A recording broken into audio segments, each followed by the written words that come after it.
A clash is brewing between the Jamaica Labour Party's leader and Mark Golding, who is the leader of the PNP. Of course, it's about a river and also about whether or not some residents in Wise Road should be relocated. Andrew Holness's administration is contemplating resettling flood-ravaged households in areas like Bull Bay in St. Andrew. However, newly appointed opposition leader Mark Golding is insisting that those residents do not need to be relocated at this time.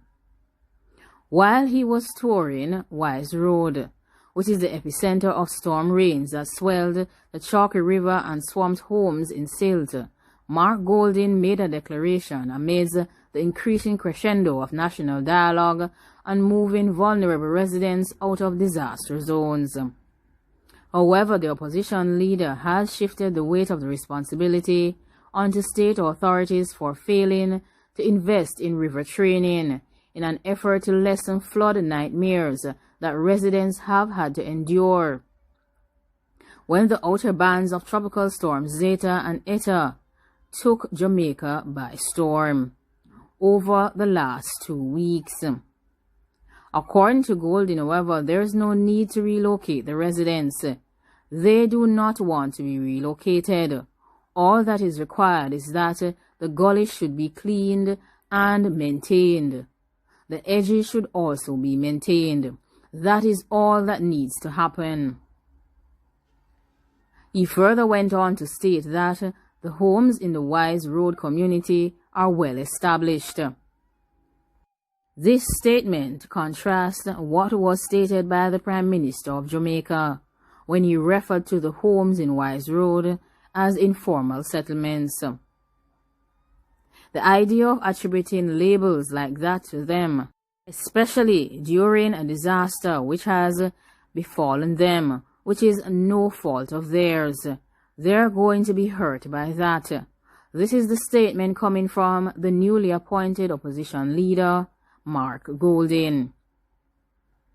Director of Jamaica Environment Trust, Miss Macaulay, has mentioned that she believes that river training can be the root cause of many flood-related events because training constrains the natural space that rivers would normally occupy, and this also requires continuous desilting.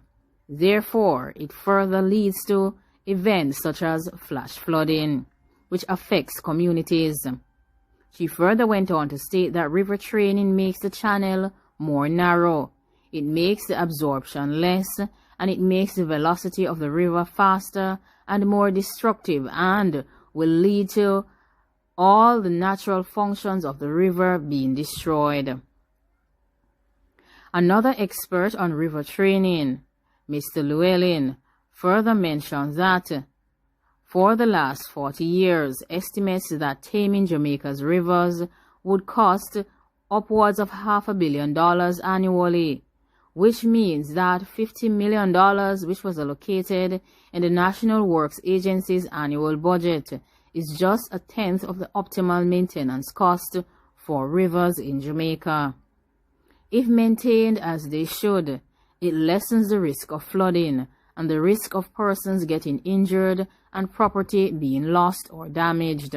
He further stated that restorative work goes beyond desilting to other protective work to prevent slippages along riverbanks. They used galvanized wire for different gauges, especially weaved at the bottom of the bond to push up at an angle, slanting maybe sometimes 15 to 20 feet in height, and then they use the weave wire to go over it and protect it. Further, while cane is planted 12 feet apart along rivers to keep the soil compact. However, the construction of houses on bonds has rendered the intervention quite ineffective. Information coming from the communications manager of NWA is that while frequency and topography were critical indices in selecting rivers. Funding represented the greatest challenge. The $50 million which is allocated annually, like other numbers in the budget for other overheads, is well below what the demand is for river training. But nonetheless, they continue to implement works in every sensitive area through a program. It is being encouraged that Jamaica should adopt a Dutch initiative titled Room for River Program, which is geared towards moving persons and infrastructure off of floodplains. Ms. Macaulay further mentioned that if rivers are restored to their functional state, they actually can absorb much more water than if you straighten them out and channelize them.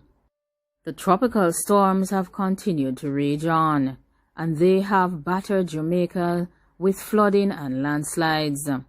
Now residents in Gordon Town have kept an eye out for landslides and river flooding. Some areas in St. Andrew were badly damaged by the rains and landslides as well. Many persons have stated that they have to be watching the rivers even while traveling on their motorcycles or going by foot. While there have been many conversations and discussions by officials about the relocation of persons who have built homes in areas prone to disaster by force if necessary, especially where the structures may be compromised by weakening or eroding riverbanks or landslides as a result of the continuous rainfall that is currently happening over the past 3 weeks. Many have said that no one has approached them specifically about relocating them as a resident from any community. Some persons live on hills, and below that hill the roads are suffering from the landslides that cause the land to slip. Many persons also live close to rivers, and the rivers may potentially unleash its fury on them. The main threat that is posed by the rainfall is the landslides that cause the hillsides to slip and the riverbanks to overflow. These areas are made of mainly rocks, so the chance of the rocks slipping away is sometimes slim. But on the other hand, if you have the banking, then the river could overflow.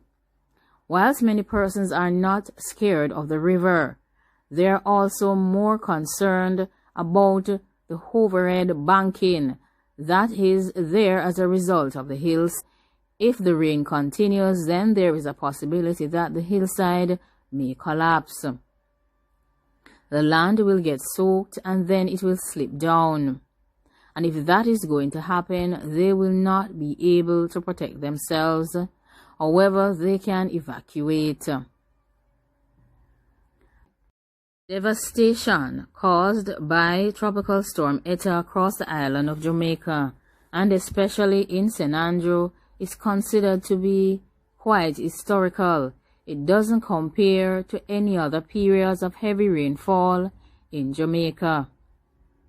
Many persons have stated that they have experienced damages to their homes, they have experienced flooding, and they have also experienced land slippages that may have also caused damages to their homes, damages to crops as well.